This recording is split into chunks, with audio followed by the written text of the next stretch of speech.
I'm going to talk a little bit about the death of Susan Wojcicki, who was the CEO of YouTube for a while, and she died of lung cancer at age 56. I apologize if I'm getting her last name wrong, probably saying it wrong. So, a little bit about Susan. She died of lung cancer. She was a non-smoker. I knew of her because I'm in tech and I use a lot of YouTube. And her life was, she was a big person in tech because she'd done a really great job with YouTube and YouTube had really grown and she was really well regarded within Google and in tech in general. And not only had she seemed to conquer the tech world, but she also had a great family life. And so she was kind of a symbol to women leaders in tech that, you can have a great career and you can have a great life as well. She was diagnosed with cancer at age 55.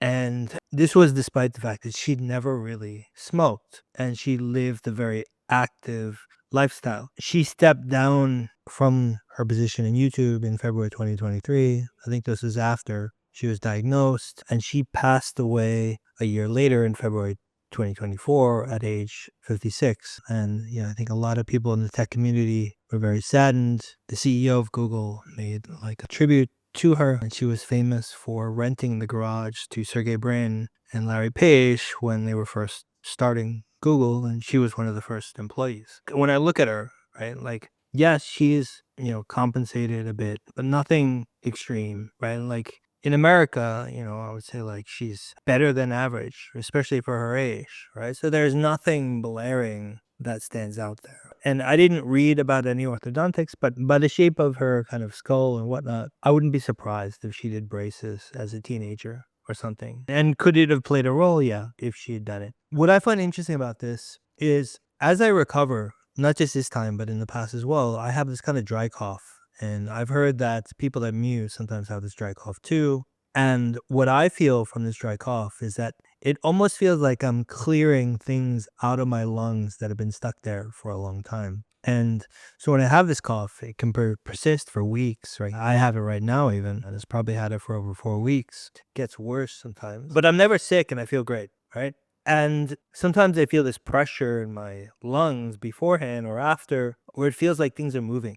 And sometimes I'll even see lines across my chest as if something had moved. And it feels like my ability to breathe is improving. So everything points to the fact that I think whatever is happening with his dry cough is a good thing. And so my hypothesis is that when you're compensated, right, because of this biomechanical collapse process, your lungs somewhat lose the ability to clean themselves. And therefore, when you improve and you reverse this collapse process using a rubber mouth guard like the Revive, you're allowing your lungs to then clean themselves out. And that's what it feels like I'm doing. I think that like when people die of lung cancer, it's less about whether things went in, right? Because we have dirty air all around us all the time. I'm sure you don't need to smoke to have a lot of stuff caught in your lungs. The bigger problem is what doesn't come out. And if you have good structure, things probably come out pretty easily. But if you have very corrupted structure,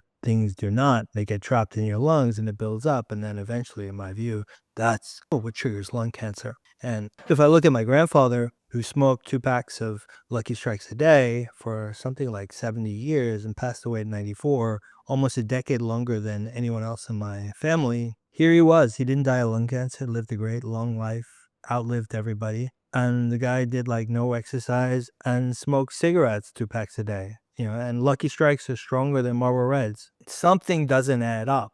But the guy had a great skull and great structure. So I have a feeling he was a perfect example of the fact that, okay, he smoked a lot, but his lungs were able to clean themselves, and therefore it didn't give him a problem, right? Whereas a lot of these people that you see on the cigarette pack cartons, and they're like prime examples of lung cancer, they often show the teeth, right? And these teeth are corrupted, they're missing, like there are all kinds of issues. And for me, it's like that is pointing to a structural issue. Right? Like I know plenty of smokers who their teeth are absolutely fine, right? Maybe they're a little bit stained. Smoke does not cause structural damage to your teeth. Structural damage causes structural damage to your teeth. I have a feeling that, when they show these people that are these extreme cases of lung cancer and they're missing teeth, right? Like the reason they got the lung cancer is because there are structural issues that cause their teeth to look that way. And therefore they're the ones that are susceptible to lung cancer. They like to talk to this blackened smoker's lung. And I have a feeling the reason it's black is because all this stuff got caught in there and the lungs were not able to clean themselves out. And also, you can look at some of the famous cases of people that died of lung cancer, and often you get this story. For example, Paul Newman, he quit, I think, in the 80s, and then he died a couple of decades later, right? So he died of lung cancer a couple of decades after he had quit. Same thing with George Harrison. Quit in the 80s, died in 2001, despite both of them trying to live a very healthy life after they had finished smoking. And I know what I was told was that once you stop smoking, then your lungs start to clear themselves out. So why would you then die of lung cancer like 20 years after you stop smoking? It just, something doesn't add up. And I think what happened was that things were trapped and their structure got worse and more things got trapped, and then eventually they got lung cancer. Just to wrap up, I think Susan, was a classic example of the fact that first, she was one of the people that you don't need to smoke to get lung cancer, which is about 20% of the cases of lung cancer is people that don't smoke, because stuff gets trapped and this structural compensation prevents the lungs from being able to clean themselves. And therefore, I bet people with good structure, you're almost never going to see them getting lung cancer, which is generally kind of what I observe. And that is because the lungs are able to clean themselves.